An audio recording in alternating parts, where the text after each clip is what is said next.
Hey everyone. So traditionally fall, September, October those are the biggest months in young adult publishing. That's when we see all of the really big releases come out. And there are so many that I'm really excited about this year. The one that I really want to show you isn't here yet. Like it's in the ether. It exists. I own it. I should have brought my copy. But you'll find out what it is when I do a video about it. But I have two other ones that I've read and really enjoyed, and then also three that I am looking forward to reading, but I have so many things checked out right now that it's not even funny. So the first book is by Aaron Bowman, and it's called Vengeance Road. And this seems to be kind of a resurgence in westerns and young adult literature, which is kind of cool. It's very sort of true grit style, westerny. I didn't like Walk on Earth a Stranger by Ray Carson, but this one I thought was much more interesting. Basically, it's about a girl who decides to hunt down the posse of dudes who killed her pa. And there's lots of horse riding and shooting, and she's like a crack shot, which is awesome. The only thing I didn't really like about this was the romantic aspect, but me being me, that's the thing that I latch onto and not like, so if that doesn't bother you at all, you'll probably love this. And isn't that cover awesome? It's awesome.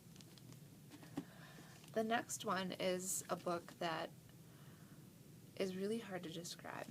It's The Scorpion Rules by Aaron Bow, and I think the cover really hides what's underneath. It's probably one of my favorite young adult books, like top 10, definitely. It's being marketed as a dystopian, which I would disagree with. It is definitely sci-fi. Basically what happened is humanity got too big for its britches and created AI technology. So they uploaded human brains to become artificial intelligences. Not many of them survived the process because if you think about it, going from a body to being circuitry would really mess with your neurons. And the one who did was a child genius named Talus. And he decides that the best way to control the world is by zapping everybody with lasers from space. And once he's got everybody zapped into submission, he reverts to a practice of hostage taking from world rulers, which happened like in the Byzantine Empire, for example. So we have your child, you won't declare war against that person because we also have their child, and if you do declare war, we're going to kill your children. So pretty much everybody's happy except for the kids. And this follows some of those heirs and heiresses of, crowns and thrones and so forth at a prefecture in Saskatchewan, Canada, where they have goats, and the goats are awesome in this book. But the romance is not what you think. Nothing here is what you think. And I also am totally shipping myself and Talus because who can resist an evil AI overlord?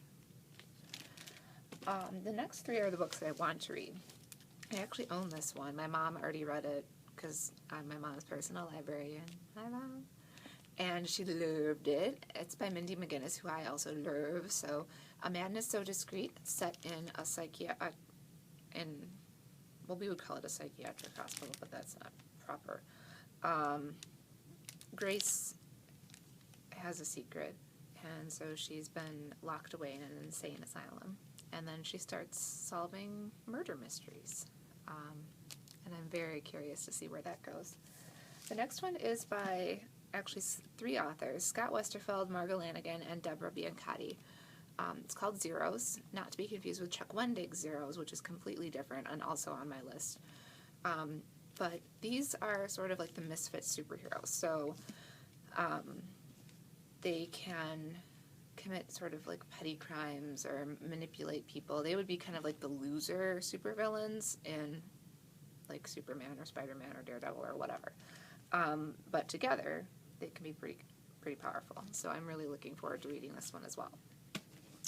Last is Beastly Bones by William Ritter, which is the follow-up to Jacoby, which I featured in another video, who's basically like Sherlock Holmes meets Doctor Who in an unnamed town in America, and his super awesome assistant, Abigail Rook. And I can't wait to see what they get into next. I read the short story that goes along with this. It's on Amazon. It's like 99 cents. It's called The Map, and it's also really, really fun. So those are 5 books that are awesome from this year's crop of young adult fiction that we harvest in September and October. Ha ha! Metaphor. And hopefully the other ones that I want to show you will come in soon, and then I'll do another video. So if you like any of these, please place a hold on them or call us. You can call Children's Services at 564-6150 and place a hold.